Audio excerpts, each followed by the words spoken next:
Volgende op Skemergrond. Die video van Fabian en Hazel, dis die proef wat ek nodig het. Fabian het sy deel gedoen. Luister, as ek in so 'n situasie was en ek dwam in die wyn was, sou ek wil hê jy moet my kies. My liewe jammel, ek wil nie vir Ivan hê nie. Hierdie gaan jou die geleentheid gee om opnuut na jou eie geloof te kyk en ek glo jy sal. Ek het skoon van die preek vergeet. Dit is oor 2 dae. Yes, auntie. Kan ons help? Smaak met die auntie kort 'n paar jong man om die kar te stoot. Ek soek die video in my possession. Voor dit doen ek niks vir jou of jou kastige associates nie. 'n daytrip platteland toe. Dan kan ons 'n draai by die blommeplas maak. Ek wil dit so graag met my eie oë sien. Dan kan ek en Jay en Louis ietsie gaan drink by die hotel en dan staan al op die plas. Kom as jy so pushy.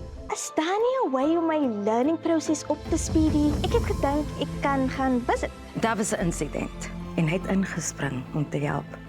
Ja, wel, dit is alles goed en wel, Hazel, maar Ivan is 'n verkleermannetjie. Hy laat julle net sien wat hy wil hê julle moet sien. Jou plan met Christine, daar is 'n probleem, babes.